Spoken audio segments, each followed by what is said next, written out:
is Monday, Tuesday, possibly Wednesday, Thursday, Friday, Saturday, Sunday, and if there was another day in the week, possibly he would have been spending and having fun.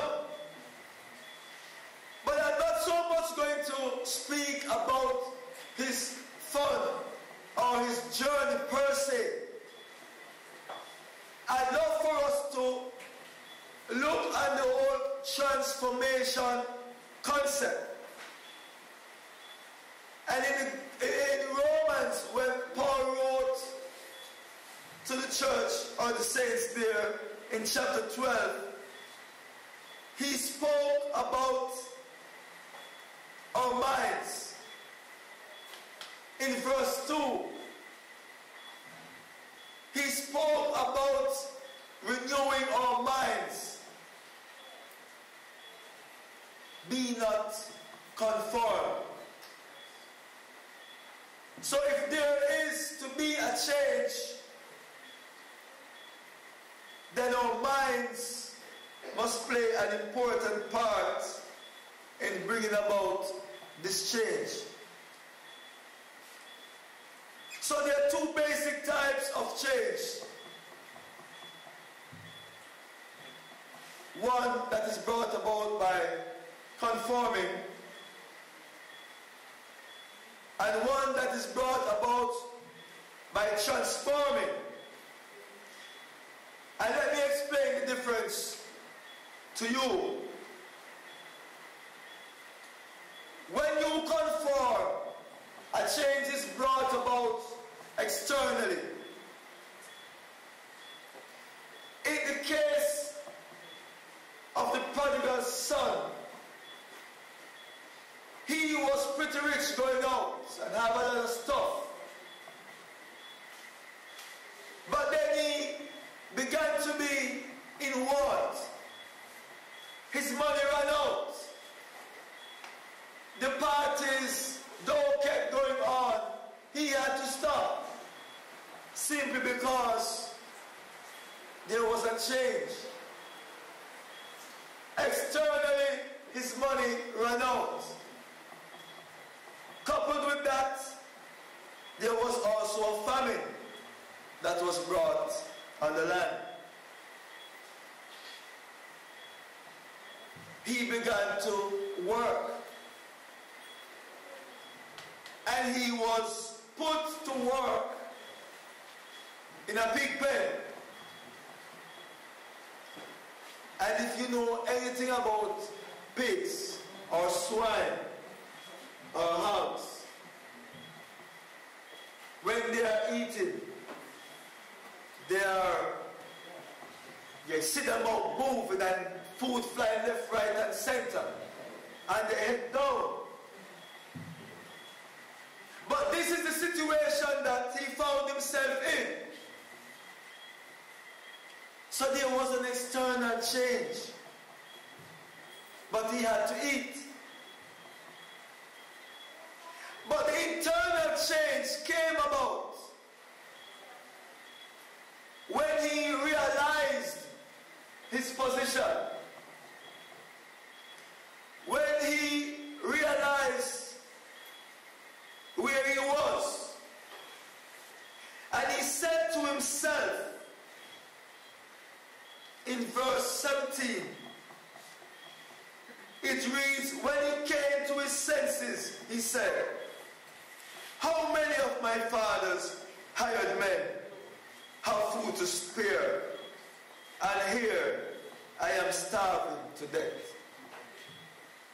He came to his senses. All of a sudden, he realized that no man, this can't be happening to me. Internally, his mind was made alive. Even though he was hungry, he now found himself with pigs. And no doubt he must have been looking at us from time to time to eat what the pigs ate. And our brother spoke about lizards and alligators and cats. Here was a man that was eating what the hogs were eating, the pigs were eating. So that external situation caused the internal, his mind, to be quickened or become alive. And he said to himself, how many of my father's servants are having bread to spare, and I am here dying of hunger? My brothers and sisters, friends, if we are to change, if we are to experience a change, you must realize where you are. You know, it's coming on to winter now in the US at some parts, beginning to snow. And no doubt, everyone will be putting on their heavy coats for those of us who travel. And you can barely see their eyes. 2 pants, 3 pants, 4 pants. It's really cold. It's like walking on ice most of the time. So externally, you are bombarded, you are impacted. But then to effect a change, your senses will respond. And that's where it has to start. So even though we are here tonight, and it's good that we can sing, it's good that we could have come, but the question is, will you go back the same as you came in? The change has to come from within. In the case of the prodigal son, the external brought him to his senses, to have him realize that there must be a change. And in the very next verse, we saw him doing something. After realizing that he needed a change, he said to himself, I will set out. In other words, you must do something. You have to put some effort into making this change a reality. It cannot be business as usual. We speak about going with the good news. You have to get involved. My brothers and sisters of the church, let us see those arms of the church that goes out from day to day or on a weekly basis.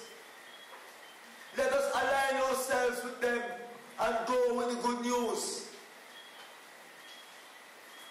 You have to do something. We can't just say we are going to pray. We can't just say someone else will go. If this prodigal son had stayed there, having come to his senses, he would still be there. He would still be tussling to feed out the what left, that animals left.